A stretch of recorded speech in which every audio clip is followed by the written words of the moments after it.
구주의 귀한 인내를 깨달아 알게 하시고 굳건한 믿음 주셔서 늘 승리하게 하소서. 장래의 영광 비추사 소망이 되게 하시며 구주와 함께 살면서 참 평강 얻게 하소서.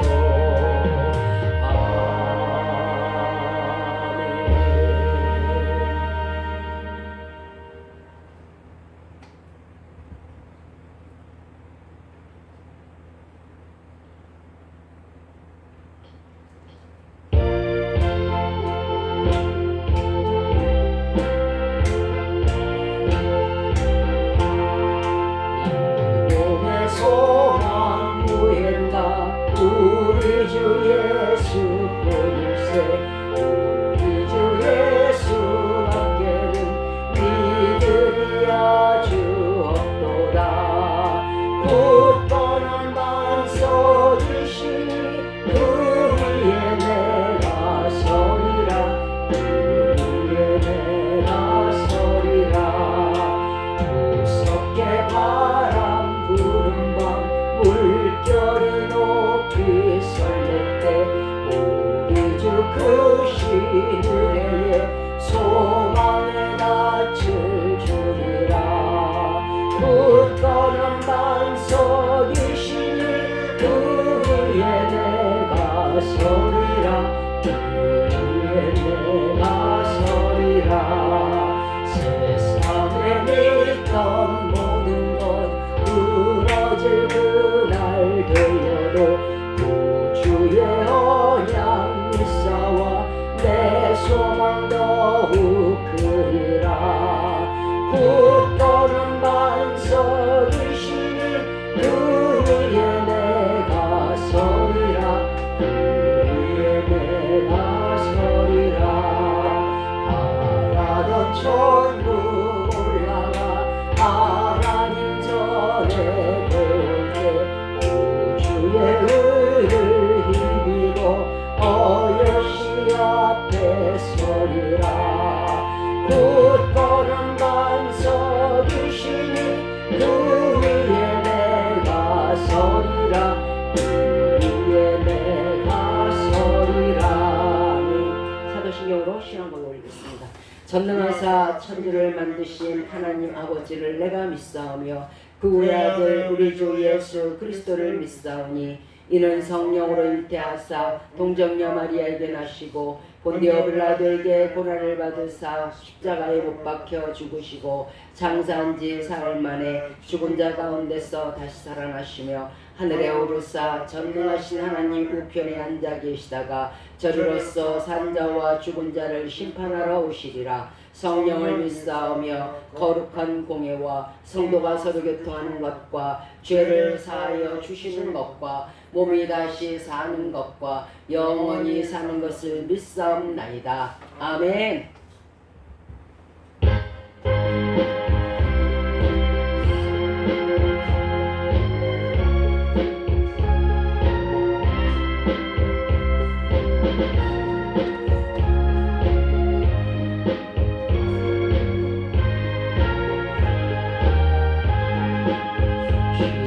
십자가를 질 수 있나 주가 물어보실 때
근심 어둔 그늘 너를 불러 덮을 때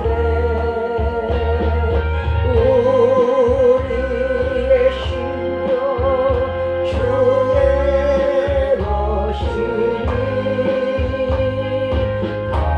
당신의 영상 만드소서 주인도 따라 살아갈 동안 사랑과 충성 늘 같이 오리라 이런 일 다 할 수 있나 주가 물어보실 때 영광한 자의 날처럼 선뜻 대답하리라 우리의 심령 주의 것이니 당신의 영상 만드소서 주인도 따라 살아갈 동안 사랑과 충성 늘 같이 오리라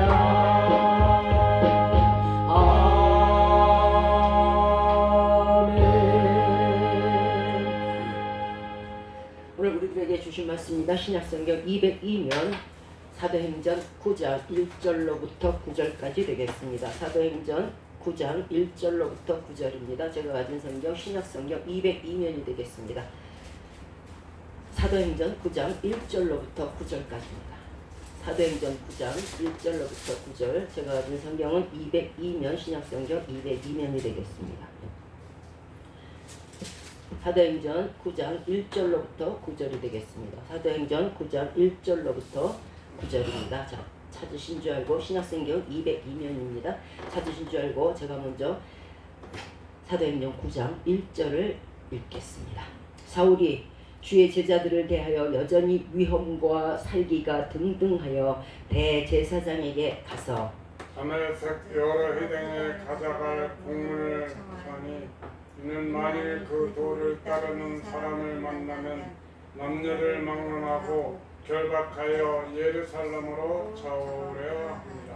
사울이 행하여 다메섹에 가까이 가더니 호련히 하늘로서 빛이 저를 둘러 비추는지라.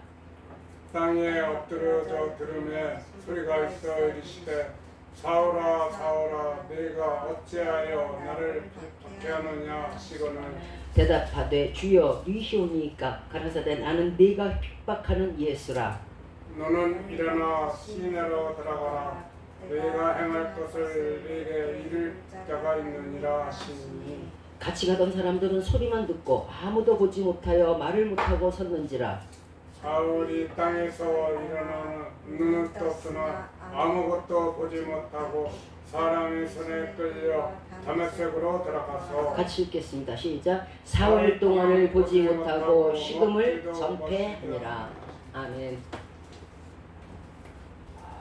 오늘 이제 사울이죠. 네, 원래 큰 자, 바울은 작은 자의 뜻이에요. 이제 이 큰 자인 사울이 이제 교만이 머리 꼭대기 이제 올라가니까 아주 자기가 의의 군사인 줄을 알고 이제 믿는 사람들을 모조리 아주 핍박을 하기 시작하고 잡아들이기 시작합니다. 그래서 내가 다메섹에 가가지고 이제 다메섹 아마 그 도성에 회당이 많았나 봐요. 그러니까 그 회당을 다 다니면서 믿는 자들을 모조리 잡아내가지고 교회마다 다니면서 잡아내서 내가 예루살렘으로 다 끌고 오리라. 그러니까 나에게 공문을 주시오. 그런 권세가 있다는 그런 증서를 내게 주시옵시오. 하고 대제사장에게 지금 말하고 있는 상황이에요.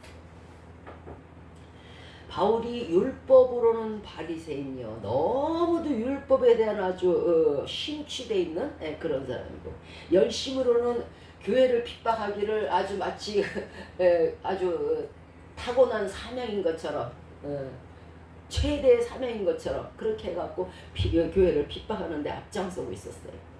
바울이 이렇게 교회를 핍박하고 도대체 왜 그랬을까? 물론 겉으로야 자기하고 신념이 다르니까 그럴 수 있다고 생각을 하겠지만은요. 바울이 자기에 대해서 피력을 합니다. 뭐라고 피력을 하냐면 사도행전 22장 3절 이하에서 나는 유대인이라는 건 선민이라 하나님께 선택받았다는 뜻이에요. 그리고 이제 이방인 니네하고는 나는 질이 달라. 나는 애초부터 하나님께 선택받은 선민이야. 이렇게 얘기를 해요. 그리고 가말리엘의 문화에서 이제 우리 조상들의 율법을 배웠다. 그리고 그 율법도 그냥 율법이 아니고 엄한 교훈을 받았다는 거예요. 여기서 가말리엘의 교훈이라는 건요. 가말리엘이라는 사람이 있어요. 이 사람이 유대 공회의 아주 최고로 권위 있고 높고 유명한 그런 그 회의 의원이에요. 거기다 이 사람이 가말리엘이 사도 바울을 가르쳤어요. 율법에 대해서. 그러니까 가말리엘이 율법 학자거든요. 율법 선생이고. 그러니까 이제 사도 바울 그때는 사울이었죠. 사울을 앉혀놓고 율법을 가르쳤어요. 그러니까 가말리엘은 바울의 스승인 거죠. 사울의 스승인 거죠. 그런데 신기한 게 있어요. 이 가말리엘이라는 사람이 저는 참 신기해요. 사도행전 5장 33절 이하에서 베드로와 사사들이 이제 동네마다 다니면서 온 성내마다 다니면서 온 시내 읍마다 다니면서 예수 그리스도의 복음을 전파해요. 그리고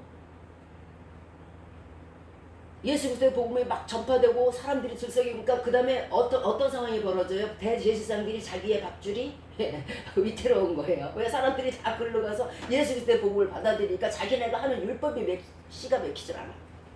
그러니까 대제사장들이 이제 화가 났어요. 그래서 전도를 하고 있고 복음을 전파하고 선교하고 있는 베드로와 그의 제자들을 잡아들여요. 잡아가지고 공에다가 아주 큰 넓은 터에다가 가운데다 딱 세워버려요.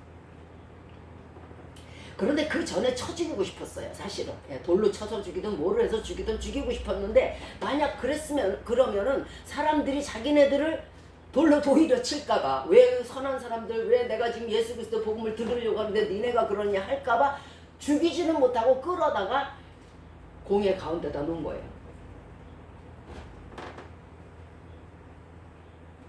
그런데 이 베드로와 이 제자들이 특별히 이스라엘 민족 그 당시에 그곳에서 전파한 선교의 말씀이 있어요. 복음의 말씀이 있었는데 뭐라고 했냐면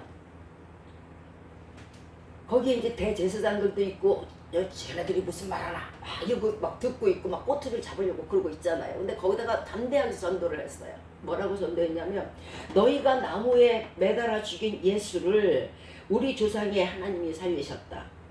그리고 너희들을 회개케 하사 예수님으로 인해서 죄사함을 얻게 하시려고 그를 임금과 우리의 구주로 삼으셨다. 이렇게 말한 거예요. 그러니까 자기 아픈 걸 찌르는 거예요. 자기네가 예수 그리스도를 목매달아 죽였잖아요. 이게 살인이라는 게요. 사람이 뭔가 잘못을 하잖아요. 그 잘못한 시간이 끝나고 나면 잊혀지는 게 아니에요. 절대 안 잊혀져요. 이 죄라는 게 원래 그래요. 제가 늘 말씀드리지만 죄라는 건요 곰팡이 누룩과 같아요. 오히려 처음에 죽였을 때 살인할 때 그 생각은 단순했을 거예요. 내가 이 사람을 죽여야지 하고 단순하게 했을 거예요. 그런데 그 이후에 그것이요 막 퍼져요. 그리고 막 양심이 찌르기 시작하고 막 성령님께서 찌르기 시작하고 마귀가 막 아주 정죄하고 난리가 나요. 자, 가뜩이나 지금 예수님을 매달아서 십자가에 매달아 죽였던 자기네들이 이제 그 말을 직접적으로 다시 한번 듣게 되니까 이제 화가 났어요. 너무도 화가 나니까 자꾸 아픈 데를 찌르니까 얼마나 화가 나겠어요. 그러니까 딱 갖다 놓고 가말리엘도 있고 여러 그 공회 회원들이 있는 가운데다 딱 세워놓고 이 사람들이 이렇게 엉뚱한 복음을 전파하니까 이 사람들이 무슨 예수님이 임금이라 그러고 구주라 그러니까 그럼 하나님이 둘이냐 이러면서 난리가 난 거예요. 그래서 어떻게든 이 사람들을 정죄시켜서 이 베드로와 사도들을 없애려고 하는 거예요. 그런데 이 가말리엘이라는 사람이 얼마나 신기한 사람이냐면 자기가 그렇게 율법학자요 바울의 스승임에도 불구하고 갑자기 이 가말리엘이요 사도들을 불러요. 이리 와보라고. 그러니까 베드로와 사도들이 붙잡힌 상황에서 와요. 그러니까 잠깐만 나가 있어라. 그리고 내보내요. 내보내고 이제 거기에 누가 있을까요? 대제사장 누가 이스라엘 백성들이 있겠죠. 자, 이들이 지금 분이 나서 확확 떠들고 있는데 사도들을 없애려고 지금 난리가 났는데 사도들을 갑자기 가마리엘 이 당시에 굉장히 그 존경받는 사람이에요. 그리고 아주 그 사람이 선하고 그랬다 그래요. 자, 이스라엘 사람들에게 베드로와 사도들을 내보내고 나서 뭐라고 하냐면, 니네들 저 사람들 건드리면 큰일 나. 저 사람들 해하려고 너희들이 공모를 하는데 그거 조심해야 돼. 그러면서 예를 들어요. 이전에 드다라는 사람이 있었다 그래요. 이 사람도 유대인인데 자기를 나타내고 자랑하고 막 자기 은사를 자랑하고 막 이러니까 추종하는 사람이 400명이나 있었대요. 아주 이 사람들, 이 사람에게 무슨 뭐 귀한 게 있나 보다. 아주 저 말이 아주 대단하네. 이러면서 400명의 추종자가 있었는데 이 사람이 죽었어요. 죽고 나니까 400명이 어떻게 될까? 다 흩어졌죠.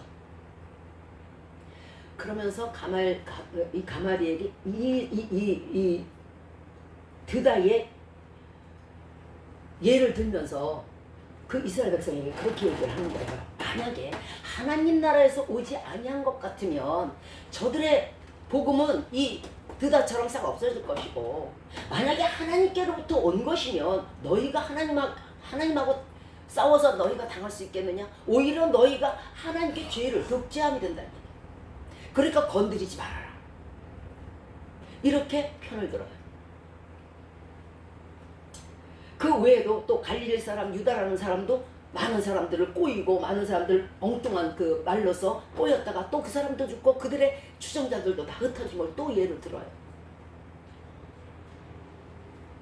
자, 이렇게 해서 이 당시에 베드로와 그 사도들이 풀려난 적이 있어요. 이 사도 바울의 스승이었던 가마리엘이 이런 사람이었어요. 아마 글씨가 있어서일까요? 자, 바울은 열심히 이제 교회와 성도들을 이 상황에서 비판하고 난리가 났죠. 아주 자기 스승은 지극게 율법을 가르쳤는데 아주 뱀 새끼는 독사가 되고 독사 새끼는 나르는 불뱀이 된다고 아주 더 극악해졌어요. 그래서 아주 극렬하게 예수 믿는 성도들을 비판하기 시작해요. 바울이 생각하기에는 자기가 배운 율법주의와 달리 기독교인들이 율법에 대해서 경히 여기고 모독한다고 생각하는 거예요. 그리고 성전을 모독한다고 생각해요. 왜? 예수님이 구세주라고 그러고 예수님이 임금이라고 그러니까. 유다의 왕이라고 그러니까. 자, 자신의 율법 지킴이 최고라고 생각하고 율법만이 인간을 의로 여겨서 율법만으로 인간은 천당에 갈 수 있다고 생각했던 사람이 바로 사도 바울이에요. 그런데 인간의 최고의 의라고 우리도 그렇게 생각하는 사람들이 많아요. 내가 이 일을 아주 열심히 지킴으로 말미암아 천국, 쉽게 얘기하면 정한수를 떠놓고 열심히 빌어요. 그 오밤중에 나가서 새벽에 나가서 그 첫물에 목욕 제기하고 열심히 빌어요. 내가 내 의로서 내가 천국 갈 수 있다고 생각하는 거 똑같아요. 그런데 갈라디아서 5장 4절에서 율법 안에서 의롭다함을 얻으려 하는 너희는 그리스도에게서 끊어진 자다. 천국 못 간다는 얘기예요. 아무도 율법을 지켜서 천국 갈 수가 없다는 얘기야. 그러니까 자기가 사도 바울이 생각했던 율법주의와는 너무도 상이하고 너무도 판이한 거예요. 자, 은혜에서 떨어진 자? 그럼 나는 천국 못 간다는 얘기잖아. 히브리서 7장 19절에서 율법은 아무것도 온전케 되지 못할지라. 온전케 되게 하지 못하는 것이 율법이라는 거예요. 로마서 10장 4절에서는 그리스도는 모든 믿는 자에게 의를 이루기 위하여 율법의 마침이 되셨다. 율법 위에 계시다는 얘기예요. 그러니까 사도 바울 입장에서는 자기 신념과 자기 사상이 송두리째 무너지는 상황이에요. 뒤바뀌는 상황이에요. 그걸 참을 수가 있겠어요? 자기 딴에는 열심히 살았는데.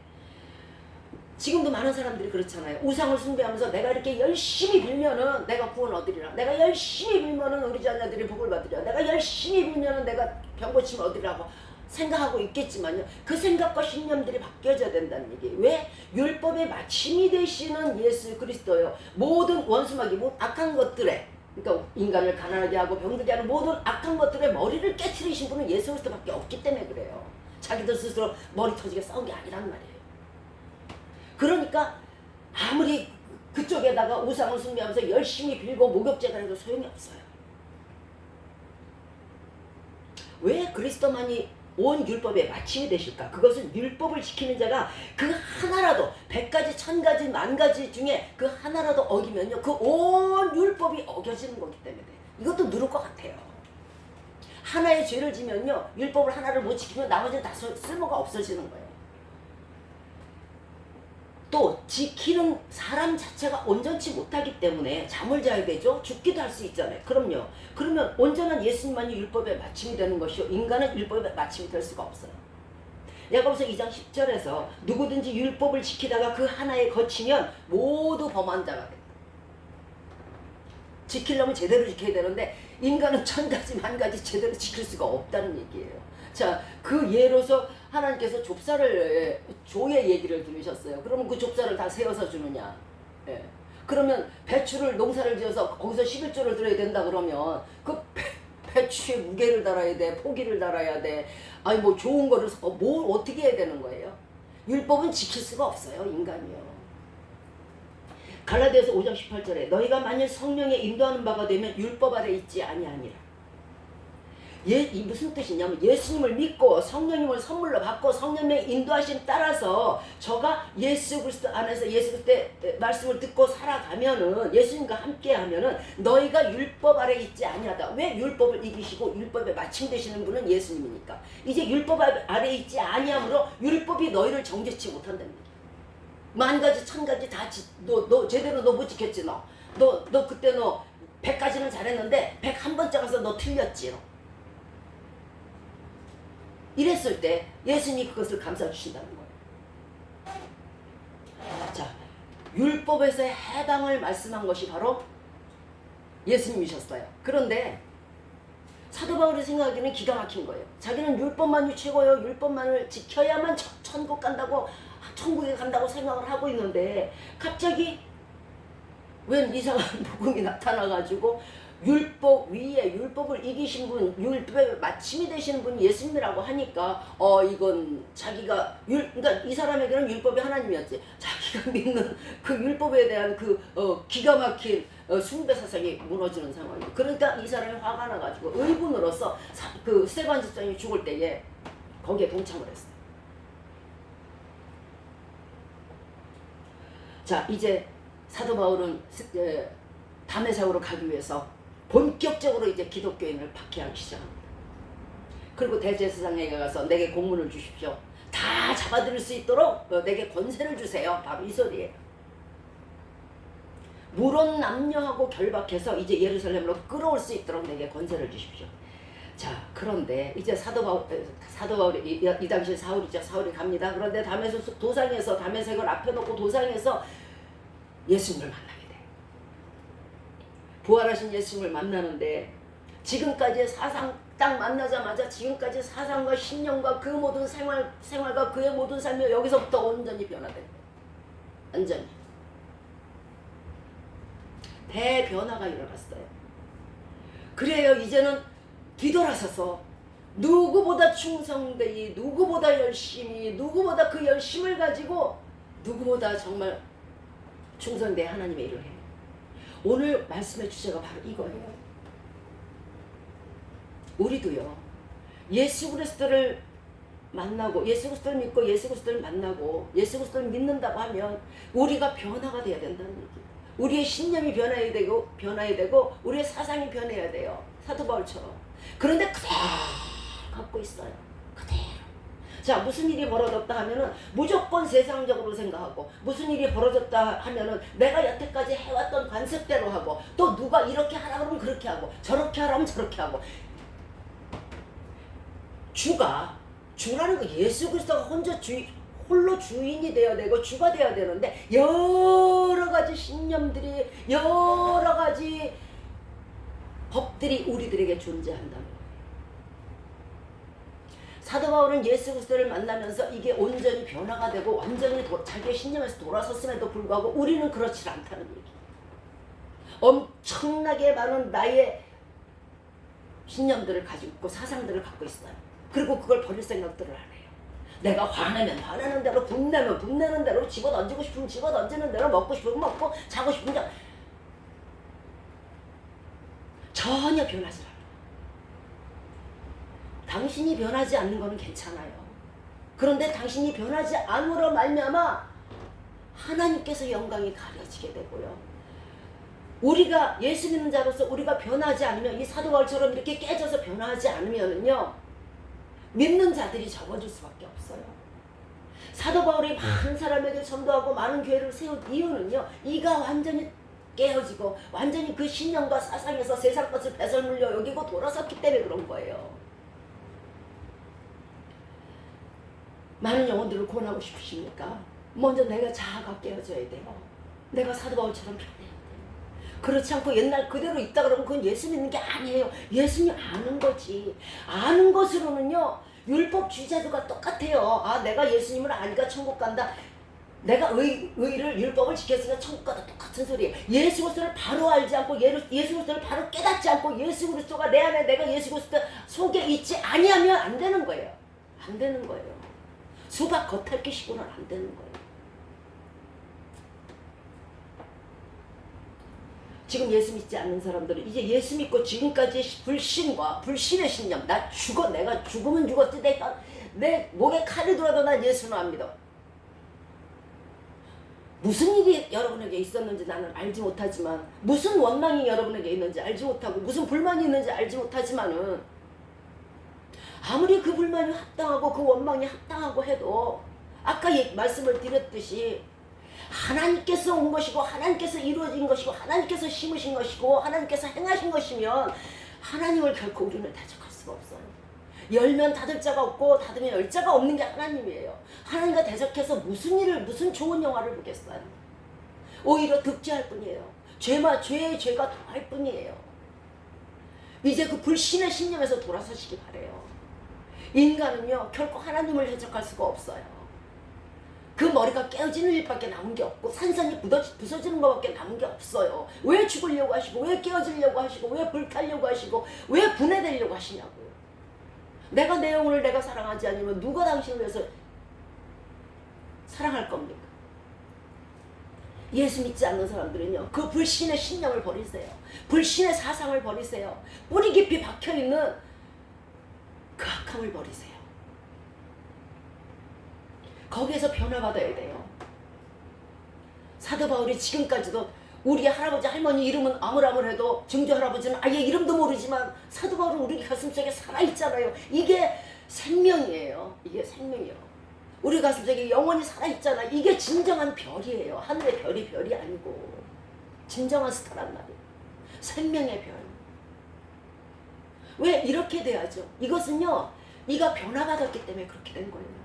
우리도 변화받으면 사도 바울처럼 될 수 있어요.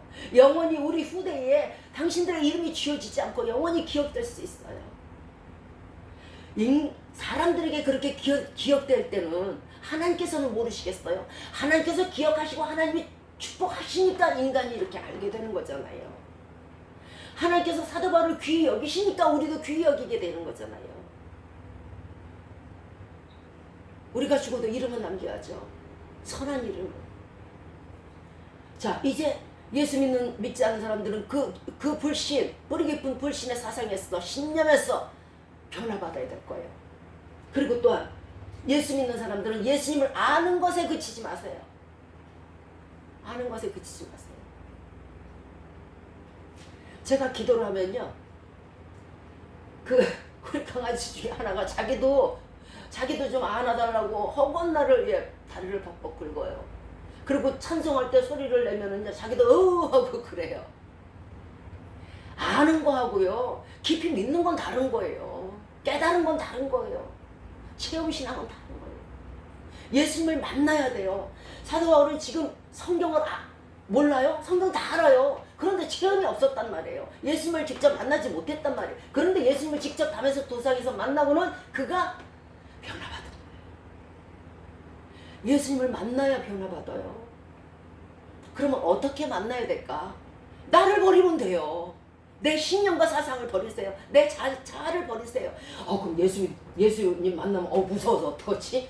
나 놀라서 기절해서 뒤를 자빠지면 어떤 사람, 그런 사람도 있어요. 목사님, 안 보고 싶어요. 난 기절할 것 같아. 왜 기도원 가서 기도하다 보면 입신하는 사람들이 있어요. 막 이렇게 그 기절해가지고 이렇게 그 예수님께 불려가서 기절하고 뭐 이런 사람도 있는데 그렇게 될까 무섭다고 나는 싫대. 이 사람아 예수님 만나야 변화를 받아요. 그 전까지요 사도 바울은요 우리가 지금 행하는 무슨 뭐 교회에 오고 뭐라고 뭐 하나님의 일을 하고 이거요 그들의 발꿈치도 못 따라갈 정도로 사도 바울은 율법에 대해서 의에 대해서 기가 막혔던 사람이에요. 그런데 그렇게 기가 막혔던 사람도 예수님을 알지 못하면 그는 그저 그렇게 그냥 수박 겉하는 식으로 성령만 알 뿐이에요. 그러나 진심으로 진정으로 성도가 되는 길은요 하나님을 만나서 변화받아야 돼요. 그러려면 자기 자신을 먼저 버려야 되겠죠. 자 이제 예수 믿는 사람들은요 예수님을 아는 것에서 탈피해서 온전히 따르는 진정한 크리스찬이 되어야 된다는 거예요. 그렇지 아니하면 괜히 믿는다고 껐덕거리고 다니다가 당신의 자유는 제대로 잃고 하나님께는 혼만 나고 사람들에게 본이 안 돼요. 자 사도 바울은 이제 그 다메섹 도상에서 예수님을 만났을 때 너무 놀라갖고 땅에 풀서 엎어졌어요. 너무 놀랬죠 사도 바울도. 예.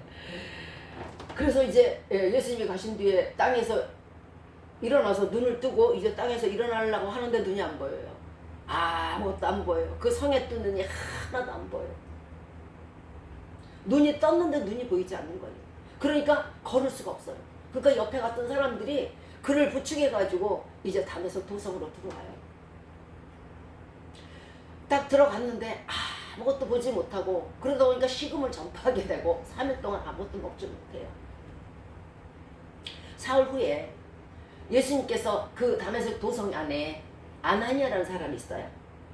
그 사람이 그 예수님을 잘 믿는 제자인데 그 아주 선한 사람이에요.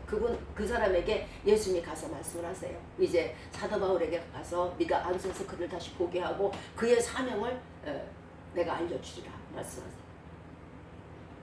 그리고 아나니아가 아나니아가 그냥 갔겠어요. 그 사람이 우리 잡아 죽인다고 지금.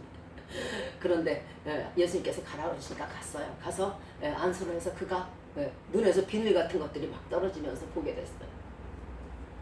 눈이 먼 것도 기적이잖아요, 그죠? 그러니까 갑자기 그 성한 사람이 눈이 먼 것도 기적이고 그 멀었던 눈이 뜬 것도 기적이에요. 2번의 기적을 거친 게 바로 사도 바울이에요. 우리도 전에는 아무것도 알지 못하고 아무것도 보지 못하고 아무것도 생각조차 못하고 예수님이 있는지조차 몰랐던 사람들이에요. 이사야 40장 8절 말씀에 눈이 있어도 소경이고 눈은 있어요. 그죠? 예. 살았다는 이름도 있어요. 그런데 실상은 죽은 자고요.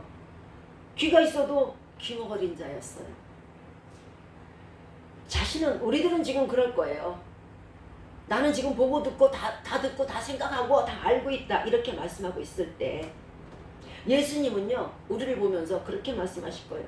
너는 다 소경이고 너는 귀머거리다. 너는 벙어리다. 말도 할 줄 모르고 들을 줄도 모르고 왜? 예수를 진정으로 알지 못하고 체험신앙이 없으니까. 그 체험신앙은 너로 인함인데 네가 네 자아를 버리지 않니? 내가 너 안에 들어갈 수가 없다. 오히려 내가 너 안에 들어가서 네 자아가 점점 더 교만해질 뿐이다. 안 들어가는 게 도와주시는 거라는 거지. 이사야서 44장 18절에서 그들이 알지 못하고 깨닫지도 못하면 그 눈이 가리워져서 보지 못하며 그 마음이 어두워져서 깨닫지 못함이라. 자신의 아집과 고집과 그 불신의 신념들이 자신의 유전의 사상들이 예수님을 알지 못하게 해서 드디어 우리를 멸망시킨다는 얘기예요. 결국 누가 누구로 인해서? 내가 나로 인해서 멸망한다는 거예요. 내가 나의 자아로 인해서, 내가 나의 그 불신의 신념으로 인해서 내가 내 스스로 멸망의 길로 가는 것이지 하나님이 너를 멸망시키는 게 아니라는 거예요. 우리는 늘 그렇게 생각하죠. 심판? 지옥? 아이고 하나님이 나를 죽이려고 작정을 했네. 그렇게 말할지 모르겠어요. 아니요. 하나님이 그렇게 하신 게 아니에요. 하나님은 선하시기에 누구도 그렇게 하지 않으세요. 단 우리 자신이 우리 스스로 죄를 지었고 우리 스스로 멸망길로 갈 뿐이에요. 그러므로 내가 나를 멸망시키는 거예요. 그러니까 내 신념을 가지고 있고 내 자아를 가지고 있고 내 불신의 사상을 가지고 있다는 것은 결국적으로 내가 나를 해하고 내가 나를 멸망시키는 길이라는 거예요. 죽어도 내가 이 신념은 못 버려, 내가 죽어도 내 자아는 못 버려 하는 사람들, 그 자아로 말미암아 당신 스스로가 멸망당할 거예요. 예수 믿고 나서 다 버리셔야 돼요. 자아를 버리셔야 돼요. 지금 많은 사람들이 예수 그리스도도 믿지 않고 교회도 가지 않아요. 또 대충 다니기도 하죠. 가고 싶을 때 가고. 그들은 이렇게 생각할 거예요. 아, 저 사람들도 가지 않고 뭐 아유 저 사람도 안 가고 아유 안 가는 사람 천지네. 어머 다 여행 오셨네. 아유 뭐 저렇게 많은 사람들 다 멸망당하겠어? 아유 뭐 나도 그 중에 뭐 안 해도 뭐 저 사람들하고 같이 뭐 외롭질 않겠네.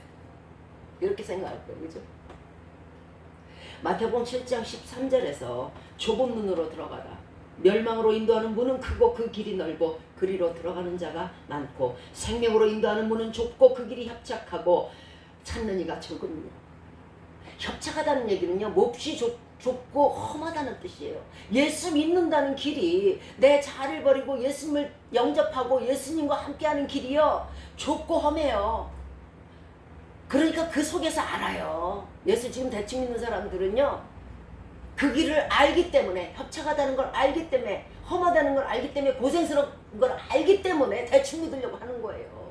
그러나 그렇게 대충 믿다가 넓은 길로 갔다가는 많은 사람들과 함께 멸망으로 길로 가는 거예요. 많은 사람들이 큰 문으로 들어가니 나도 괜찮겠지, 저들도 가니까 나도 묻어서 가면 괜찮겠지 하고 생각하시겠지만요, 큰 문으로 들어가는 자들은 멸망길로 가는 거예요. 찾는 이가 적은 곳으로 가지 아니하려는 거예요. 고생스럽게 예수님을 믿지 아니하려는 거예요. 내 자아를 버리는 것도 참 고생스러워요. 그리고 모든 것을 주님 앞에 맡기는 것도 고생스럽고요. 자, 이제 사도 바울이 눈이 벗겨져서 예수 그리스도를 밝히 알았죠. 그 다음에 예수님께서 네가 온 천하를 다니면서 주의 복음을 전파하리라. 이게 쉬웠겠어요? 안 쉬워요. 왜? 사도 바울이 로마 시민권까지 있죠. 아, 누구나 알아주는 공회의 의원이죠. 아유, 누가 이 사람을 건드리겠어요? 그런데 다 버렸어요. 다 버리고 고생의 길을 택한 거예요. 협착한 길을 택한 거예요. 산 넘고 물 건너서 잠잘 것도 없이 먹을 것도 없이 입을 것도 없이 발에 신 하나 신지 못하고 그러고 돌아다니면서 복음을 전한 거예요.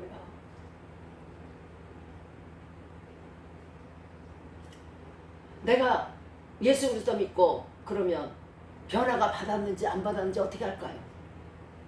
어떻게 할 것 같아요? 내가 지금 예수 그리스도 이름으로 고생을 하느냐 안 하느냐 차이예요. 복음과 함께 고난받으라 그랬잖아요.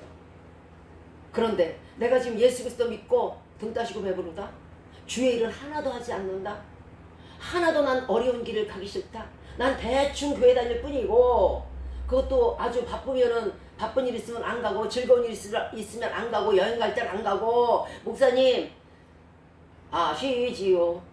제가 이번 주에 아주 집안에 경사가 있어갖고 아시지요? 절대 협착한 길로 가지 아니하려는 거예요. 지금 내가 좁은 문으로 들어가 있는지 어떻게 할까요? 내가 지금 예수 그리스도로 인해서 힘들고, 예수 그리스도로 인해서 고생하고, 예수 그리스도로 인해서 내 발에서 물집이 생길 정도로 힘들게 일하는 사람들, 그 사람 지금 좁은 길로 가고 있는 사람들이에요. 너무도 쉬워요. 내 상태를 보면 알 거 아니에요. 열매를 보면 알 거 아니에요. 내 열매가 썩었는지 내 열매가 싱싱한지. 로마서 14장 8절에서 바울은 말합니다. 우리가 살아도 주를 위해 살고 죽어도 주를 위하여 죽나니 그러므로 사나 죽으나 우리가 주의 것이로다. 이런 신앙 고백이 나와야 돼요. 사나 죽으나? 아니, 사는 건 괜찮은데 죽는 건 안 되는데요. 나는 예수님으로 인해서 장사할 거고요. 나는 예수님으로 인해서 오래 살 거고요. 나는 예수님으로 인해서 부자 될 거고요. 나는 예수님으로 인해서 건강할 거거든요. 이제 우리는 나만을 생각하고 나를 위해 살고 내 신념만을 고집했던 것에서 변화받아야 돼요. 그래야 진정으로 살 수 있어요. 사도 바울이 내 가슴에 살아있듯이, 저와 여러분의 가슴에 살아있듯이 나의 것들을 가지고 있을 때는요, 내가 살아도 죽은 자고요. 나를 버리고 예수 그리스도 안에 있고 예수님이 내 안에 있을 때는요, 내가 죽어도 산 자예요. 죽어도 산 자가 낫지 살아도 죽는 자가 낫겠어요? 진정한 생명은 그것이에요. 그것은 나를 버리는 데서 와요. 변화받는 데서 와요. 예전에 똑같은 거 하지 마세요. 나의 것들을 버리고 예수님을 모실 때 나는 죽어도 산 자가 되는 영원한 생명을 얻게 되어 있어요. 요한복음 6장 35절에서 예수께서 가라사대 내가 곧 생명의 떡이니 내게로 오는 자는 결코 줄이지 아니하며 영원히 목마르지 아니하리라. 영원한 떡, 영원한 생명수를 마시기 원하시면 예수님께 온전히 나오시기 바랍니다. 요한복음 11장 25절 이하에서 예수께서 가라사대 나는 곧 부활이요 생명이니 나를 믿는 자는 죽어도 살겠고 무릇 살아서 나를 믿는 자는 영원히 죽지 아니하리니 이것을 내가 믿느냐? 바울은 자신이 배우고 지켰던 모든 일들에서 이제 돌이켰어요. 그리스도를 사랑했고 그리스도만을 자랑했고 그의 십자가만을 자랑했고 그리스도만을 존귀케 여겼어요. 갈라디아서 6장 14절에서 내게는 우리 주 예수 그리스도의 십자가 외에 결코 자랑할 것이 없다. 그리스도로 말미암아 세상이 나를 대하여 십자가에 못 박고 내가 또한 세상을 대하여 그러하니 세상도 나도 다 필요 없다. 내 스스로도 필요 없다. 나도 십자가에 못 박았고 예수 그리스도와 함께 못 박았고 세상이 나를 그렇게 대하듯이 나도 세상에 대해서 세상 너희 것들 다 배설이고 오물이야. 십자가에 못 박았다. 나는 오직 예수밖에 없다. 이렇게 사람이 변화를 받았어요. 지금 많은 사람들이 예수 그리스도 믿죠. 아 나는 뭐 몇 년 전에 믿었고 뭐 수십 년이 됐고 변화 받았어요? 이렇게 변화 받았냐고요?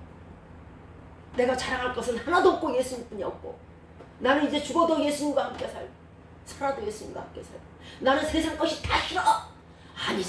아니잖아요. 세상의 명예도 예수님으로 인해서 갖고 싶고 세상의 건강도 갖고 싶고 부자가 되고 싶고 예수님을 인해서 다 그러시잖아요. 그럼 변화받은 게 아니에요. 예수 그리스도 믿고 예수 그리스도로 인해서 변화받지 않은 사람들은요 해악을 끼쳐요. 여러 사람에게 본이 안 되니까. 나 쟤만 보면은 난 예수 믿고 싶은 생각 하나도 없거든. 자기도 천국문에 못 들어가고 천국문에 가려는 사람도 못 가게 막는 사람이에요. 자기는 안 가면 되지. 자, 예수님을 믿는다면서도 자기의 생각을 자기의 신념과 사상을 그대로 방식을 하나도 바꾸지 않는 사람들이 많아요.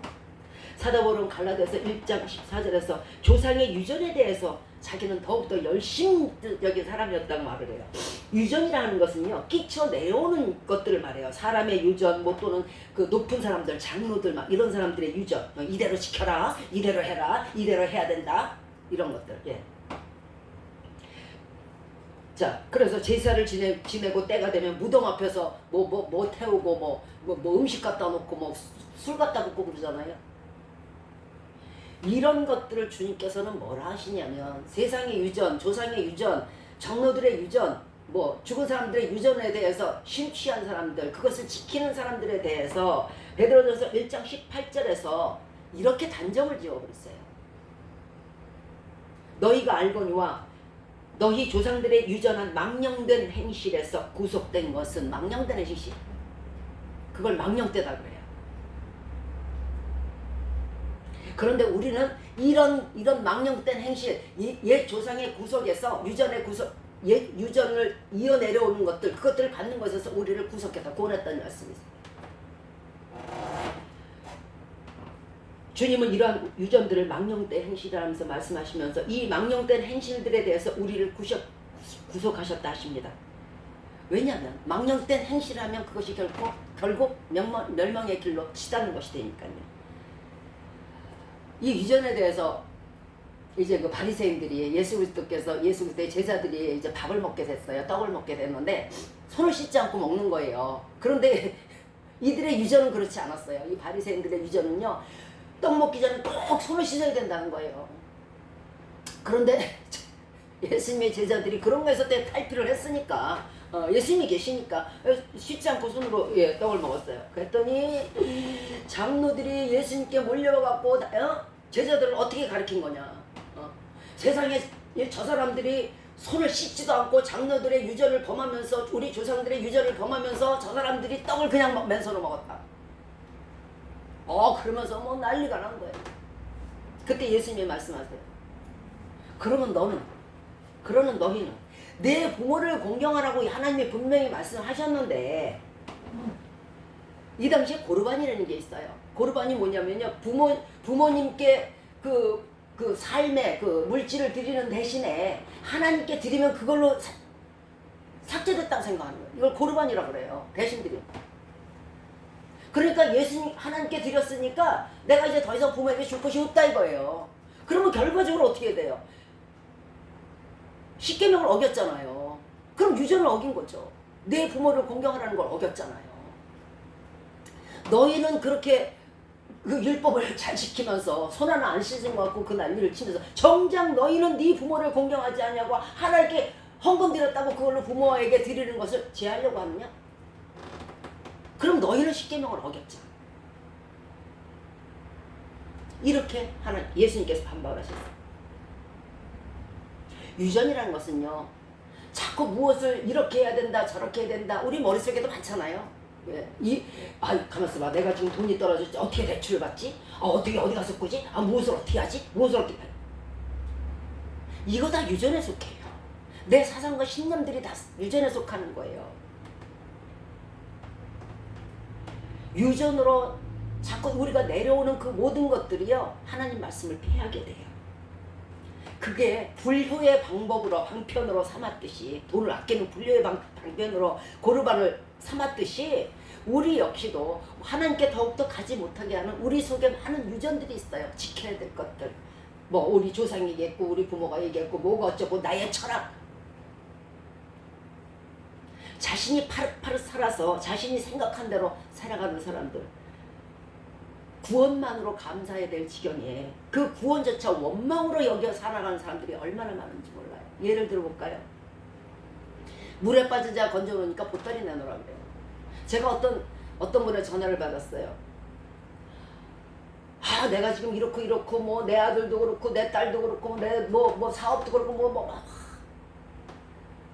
내가 더 이상 어떻게 해야 되냐는 거예요. 내가 더 이상 어떻게 내 아침에 일어나자마자 하나님 앞에 갇혀갖고 밤중까지 하나님 말씀만 보고 앉아있고 말씀만 듣고 인터넷 듣고 앉아있는데 내가 도대체 뭘 더 이상 어떻게 해야 하나님이 나를 축복할 거냐. 왜 나를 축복하시지 않는 거냐. 사도 바울은 그 좋은 시민권도 포기하고 로마의 시민권도 포기하고 모든 명예도 다 버리고 그렇게 따랐음에도 불구하고 이 사람의 심중에는 어떻게든지 내가 예수 그리스도 믿고 예수 그리스도 앞에서 의를 행하여서 예수 그리스도로 복받기를 원하는 거예요.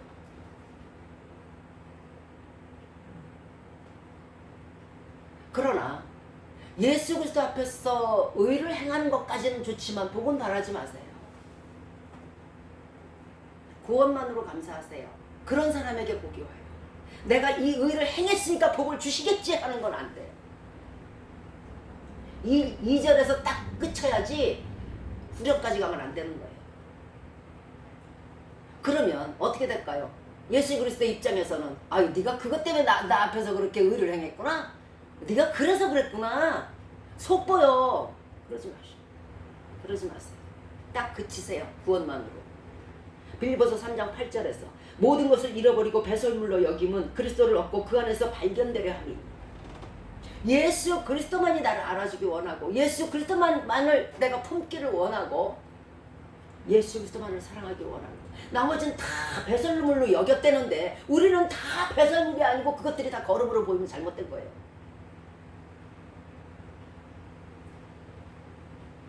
예수님이 알아주시는 사람이 되려면요 세상 모든 것을 버리고 배설물로 알아야 돼요. 사도 바울처럼. 그것이 거름이나 보석덩이로 보이면 안 되고요. 명예로 보이면 안 되고요. 자랑으로 보이면 안 되는 거예요. 세상에 대해서 십자가에 못 박아야 되는 거예요. 그럼에도 내 의를 내세우고 세상 것들을 얻으려 하는 사람들은요 얻지도 못해요. 왜 주시겠어요? 그러면 이 사람이 점점 더 하나님을 이용할 거 아니에요. 아 그렇게 안 돼. 하나님 누구에게 이용당하지 않으세요. 그 속이 뻔한데 어떻게 이용을 당해요. 모르면 당하지. 얻지도 못할 뿐더러 예수님 밖에 있는 사람이에요. 나는 쟤를 도무지 모른다. 쟤는 나만 몸을 이용하려고 만들어. 몸은 같이 있는데 마음이 떠난 사람. 뭐 어디 유행가 가사가. 예수 믿는 사람들의 착각이 있어요. 뭐냐면 자신이 착해서 예수 믿고요. 자신이 착해서 성경 읽고요. 자신이 착해서 교회 나오고요. 자신이 착해서 하나님이라고요. 자신이 착해서 봉사한다고 생각해요. 아이고 우리 인간은 결코 착할 수가 없는 게 우리 인간이에요. 너희 아비 마귀에게서 났으니 너희는 마귀만 하는 거예요. 창세기에서 뭐라고 말씀하세요? 사람의 생각이 온통 처음부터 끝까지 악할 뿐임을 아시고 사람을 지으셨음을 후회하셨다 그러잖아요. 그래서 노아 형수가 발족이 된 거예요. 우리는 선한 생각을 할 수 없는 사람들이에요. 우리가 결코 선해서 예수 믿는 게 아니란 말이에요. 불쌍해서 데려온 거지. 요한복음 8장 44절에서 너희는 너희 아비 마귀에게서 났으니 너희 아비의 욕심을 너희도 그대로 행하고자 하느니라. 예수님 믿고 예수님 알고 예수님과 함께 함으로 만족해야 할 것이요. 마음이 콩밭에 있어서는 복도 얻지 못해요. 우리에게 구원을 주시고 선한 일을 시킬 때는요. 그것은 예수님이 하신 거예요. 그건 첫째로 왜 그랬냐면요. 네가 지금 너무도 많은 죄를 지어서 내가 너랑 천국에서 함께 살고 싶은데 너 그대로는 안 돼. 아우 얘 이제라도 딱자야. 목욕시키는 거예요. 그러니까 앉혀놓고 열심히 말씀 읽게 하고 열심히 하나님을 하게 하시는 거예요. 감사한 줄 알아야죠. 지나간 건 다 잊어버리고. 우리가 죄인 괴수 중에 괴수였기 때문에요. 그래서 앉혀놓은 거예요. 우리가 착해서 앉아있는 거 아니에요. 저 밖에 있는 사람들이 나빠서 거기 있는 거 아니에요. 더 많은 죄인이기 때문에 그래요. 그래서 빛이 어둠이 너무도 강하니까 빛이 강하게 오는 거예요. 그뿐이에요. 웬만한 빛으로는 그 어둠을 몰아낼 수 없기 때문에 교회가 앉혀놓고 말씀 읽게 하고 기도하게 하고 하시는 거예요. 예수 안 믿는 사람보다 우리가 결코 착하지 않아요. 그래도 사랑하사 우리로 주님을 알 수 있기를 인도하시는 것뿐이에요. 그래서 앉혀놓은 거고 체포하신 거고 인도하시는 거예요. 뭔 착하기는. 선한 분은요 없어요. 오직 한 분 하나님밖에. 내가 선한 일을 한 것은요 선하신 하나님이 시키신 것뿐이에요. 다 하나님이 하신 건데 거기에 나의 의를 내세울 이유가 어디에 있어요? 아무리 주의 일을 하고 주의 말씀을 공부하고 아무리 그래도요 우리의 몸과 마음을 온전히 드리지 않을 때 세상에 목적을 두고 얄팍한 심령으로 말씀 읽고 찬송하고 기도할 때요 그곳에 하나님 계시지 않아요. 온갖 좋은 것이 하늘 아버지께로 내려오는데 하나님이 안 계시니 좋은 걸 받을 수가 있어요? 그러니까 아무리 내가 이렇게 의롭게 의적으로 열심히 하고 있는데 복을 안 주시니까 그 다음에 또 원망이 어디로 가? 잘하면 자기 탓이고 못하면 조상에게 가요.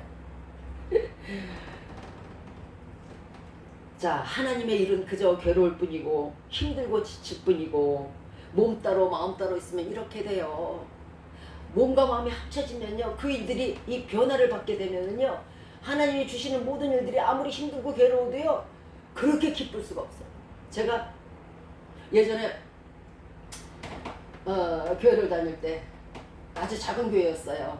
근데 그곳에 그 권사님 한 분이 계셨는데 그분이 그 큰 금속 공장을 경영하고 있었어요. 여자분이신데 근데 거기에 그 외국인들이 많았어요. 근데 외국인들도 이제는 그 들어와가지고 우리나라에 와가지고 김치들을 그렇게 잘 먹는다 그래요. 그래서 이분은 매 년마다 김치를 수백 포기를 해요. 근데 너무 일손이 딸리는 거예요. 그러니까 교회 식구들이 그날을 몽땅 갔어요. 몽땅 가가지고 뭐 그냥 절인 거, 모아는 거, 묻히는 거 이런 걸 우리가 다 한 거예요. 그러고서 나중에 이렇게 바켓이라 하죠. 바켓에다가 그 김치들을 담아서 이제 한 사람 이렇게 줬어요. 그런데 그 중에 한 분이 제가 직분은 말씀을 안 드릴게요. 그 중에 한 분이 리아카로 그 김치를 이제 실어 나르고 있어요. 근데 그때 제가 노방전도 할 때거든요. 김치 담글 때도 띠를 들고 갔으니까. 어쨌든 그 산더미 같이 많은 그 김치들을 리아카에 담았어요. 리아카에 담고 그 키도 요만한 남자분이 그거를 낑낑낑낑 끌면서 그 창고까지 가야 돼요.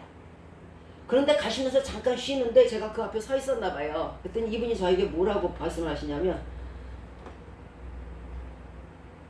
오늘 많이 힘드시죠? 그러더라고요. 그래서 예 조금 무시하게 사실 허리도 아프고 엄청 아파요. 제가 몸이 건강한 편이 아니니까 많이 아파요. 그랬더니 노방전도 하는 것과 지금 이 일을 하는 게 이 김치 담그는 일을 하는 게 어느 것이 더 힘드냐요. 이게 말이 돼? 이게 힘들어요. 이거는 노방전도 쉽죠. 이거 죽을 맛이에요. 나 아주 허리 아파 죽겠네. 그랬더니 이분이 자기는 아니래. 자기는 이게 너무 차라리 쉽대. 왜 이 먼 강아지가 풀 뜯어먹는 예 깜짝 놀랐어요. 이렇게 돼요. 몸과 마음이 하나님께 있지 않으면요 당신들이 하는 모든 일들이 다 뭐죠? 꽈배기서 꽈버려요. 물질을 들여도 아깝고 돈 10,000원 들인 게 세상에 1,000,000원도 넘어. 내가 그 돈 있으면 이것도 할 건데 내가 그 돈 있으면 이것도 할 건데 1,000,000원이 넘게 된다니까. 힘겨져요. 나도 옛날에 그랬거든. 마음이 없으니까 마음으로 들이지 않고 몸과 마음이 똑같이 들여지지 않으니까요 세상에 그 돈이 그 헌금 들인 돈이 눈앞에 아른아른 하면서 왜 그렇게 아깝냐. 그거 있으면 이것도 할 거고 저것도 할 거고 저것도 차까지 살 거고 집까지 살 거야. 아주 돈 많은 거 가지고. 예. 우리가 체험신앙이 없이 우리가 말씀 안에서 예수님 만나고 나서 변화받지 못하고 자기 사상대로 그대로 살아가면은요 하나님께서 주시는 모든 일들이 괴롭고 힘들고 나중에 하나님께 원망이 가요. 왜 나를 이렇게 괴롭게 하느냐, 왜 나를 앉혀놓고 말씀만 읽게 하느냐, 말씀만 듣게 하느냐, 왜 나더러 헌금 내라고 그러냐 이래요. 그런데 체험신앙이 되고 하나님 안에서 말씀으로 변화가 되면요 세상에 제일 쉬운 게 하나님의 일이에요.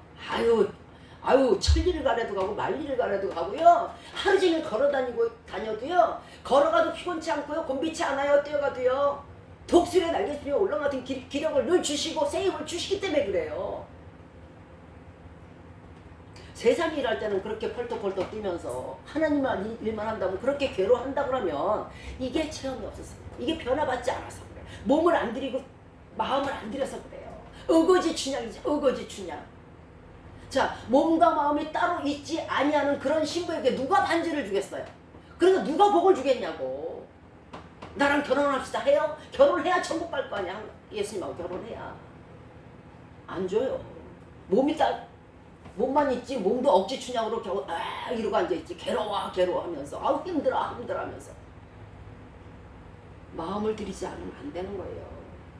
내 마음을 들으려면 내 마음에 있는 모든 것들이 꺼내져야 돼요. 그래야 들을 수 있어요. 그러면 이렇게 반문하셨을 때 있겠네요. 아니 내가 몸 따로 드리는지 마음 따로 다니는지 어떻게 알아요? 나는 지금 죽어라고 하나님이라고 고생하고 있구만. 그걸 어떻게 하냐고요? 당신이 하는 하나님의 일에 대해서 당신이 괴로워하니까 기뻐하지 않으니까 그러니까 알아요. 당신이 몸을 들이지 않고 마음을 들이지 않았다. 진정으로 몸과 마음을 들이지 않았다는 걸 그래서 알아요. 복음성가 가사가 있어요. 주와 함께라면 가난해도 병이 들어도 시련의 밤 어둡고 깊어도 나는 결코 떠날 수 없어. 아름다운 주의 나라를. 어떤 상황이 벌어진다 해도 그 길이 협착하고 내가 힘들고 어려워지고 가난하고 병들고 힘이 들고 시련의 밤이 괴롭고 깊어도 내가 예수 그리스도를 놓지 않냐고 사도 바울처럼 오직 내 안에서 내가 예수 그리스도를 위해서 살고 예수 그리스도를 위해서 죽는 것이 소망이고 세상의 모든 것들이 배설물로 여겨져야 변화받은 사람이에요.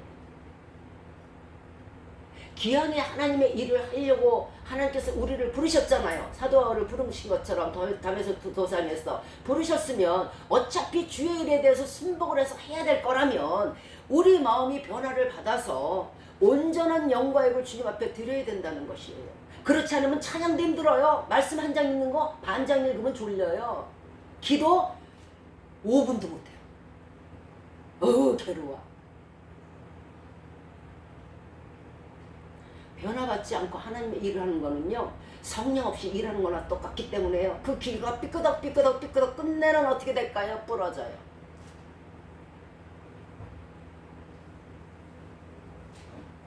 축복받는 비결을 끝으로 말씀드릴게요. 축복받는 비결은요, 주의 일을 할 때에 하나님으로 인한 또 어떤 사역이든 기도든 말씀이든 찬양이든 여러분의 마음 드림과 몸을 드림과 물질 드림이 송이꿀보다 더 달고 맛있어야 돼요. 아, 오늘 하나님의 말씀을 2장이나 읽었다. 아유, 너무 좋으네. 다윗이 하나님의 일을 하였음으로 말미암아 그 허리춤이 내려가면서 창피한 줄도 모르고 춤췄던 것처럼 우리의 영혼들이 내가 주의 일을 하면서 괴롭기는커녕 너무도 기뻐서 이 작은 내가, 이 구더기 같은 내가 하나님의 일을 하였다는 거에 대해서 기뻐하면서 내 허리춤이 내려가면서 춤을 춰야 된단 말이에요. 송이꿀보다 더 달아야 돼요. 그게 변화받은 사람이에요. 그게 진정한 사역자예요. 괴롭게 뭐가 괴로워? 송이꿀보다 더 달고 보배로워질 때, 하나님 이 작은 저에게 이렇게 귀한 말씀을 저에게 읽으라고 주셨습니다. 이렇게 귀한 기도를 하라고 주셨습니다. 아유, 이 보잘것없는 자에게 주님께서 저를 이렇게 사랑하시고 믿어주시니 감사밖에 나올 게 없구만. 그게 왜 괴로워?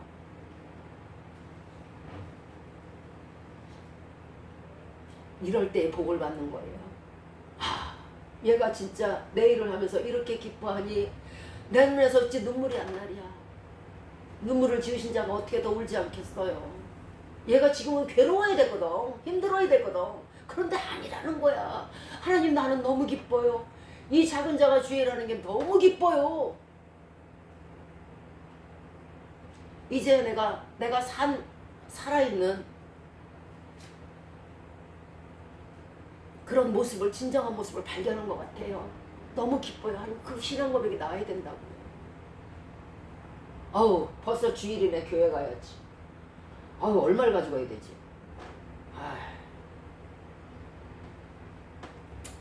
자, 학교도요, 점수가 차야 졸업을 해요. 안 되면 낙제라 그렇죠. 졸업 못하는 거예요. 우리가 하나님 안에서 진정한 복을 받고 싶으시면요, 지금 하나님께서 맡겨주신 그 일들에 대해서 열심으로 충성 봉사하시되 기쁨으로 하시고 감사함으로 하시기 바래요. 그래야 하나님의 눈에 찰 것이고 하나님께서 점수를 주실 거예요. 그래서 그 일이 끝나서 더 큰 일을 맡기실 거예요. 앉아서 작은 일도 못하면서 자꾸 큰 것만 바라지 마세요. 바라보지 못할 것들을 자꾸 위해서 생각하지 마세요. 넘보지 못할 것들에 대해서 생각하지 마세요. 주신 그만큼에 대해서 생각하세요. 점수가 부족하면요, 당신만 괴로울 뿐이에요. 좀 전에 말씀드렸죠. 기양 순복할 거 온전히 순복하세요. 그러면요, 기뻐하면서 순복하세요. 그러면 복을 얻어요. 분명한 사실을 말씀드리면서 말씀 마칠게요. 우리에게 때로 어려움 가운데 우리를 거하게 하시고, 때로는 징계도 하시고, 믿는 우리들에게 고생의 떡과 환난의 물을 주실 때도 있어요.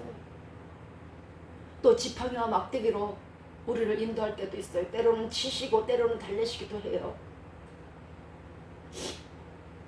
그러나 분명한 사실은 우리가 하나님께서 아신 바 되었기에 우리가 작은 일에도 주의 일을 하는 것이고, 하나님이 우리의 성벽을 늘 그의 가슴에 새겼기에 우리에게 말씀을 주시는 거예요. 그리고 또한 일을 시키시는 거란 말이에요. 그것이 괴로운 일이 아니에요. 하나님이 이 작은 우리를 안다는 것이 얼마나 영광스러운 일이에요. 하다못해 연예인과 친구만 돼도 입이 귀에 걸리더만. 우리로 온전한 제자가 되게 하고 또 온전한 천국 백성이 되게 하시기 위해서 하나님께서 여러분들에게 사역을 주시고 힘들게 하시고 몸과 마음의 드림이 있도록 하시는 거예요.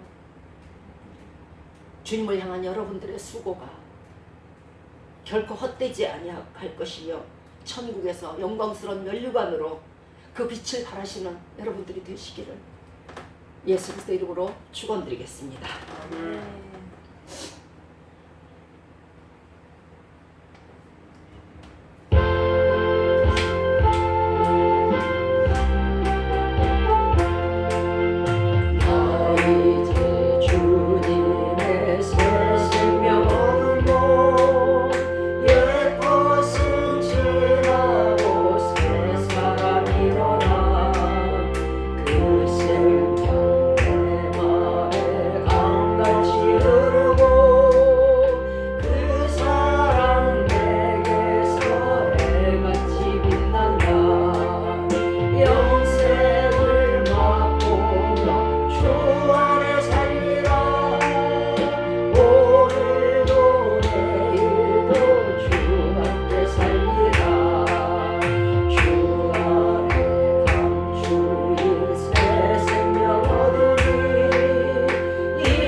우리 주 예수 그리스도의 은혜와 하나님의 사랑하심과 성령의 교통하심과 매주 인도하시는 역사가 세상적인 모든 사고를 이제 사도 바울과 같이 버리며 새로운 마음으로 변화를 받아 늘 감사하며 예수님을 섬기며 주의 일을 하기를 마음에 결심하고 다짐하는 우리 머리 위에 이제로부터 영원토록 함께 하시기만을 예수 그리스도의 이름으로 축원드리옵나이다. 아멘.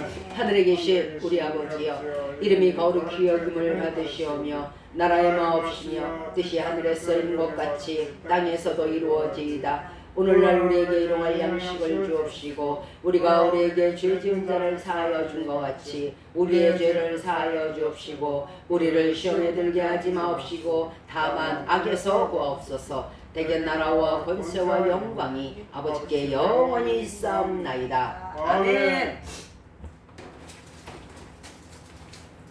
고생하셨습니다. 오늘 봤습니다.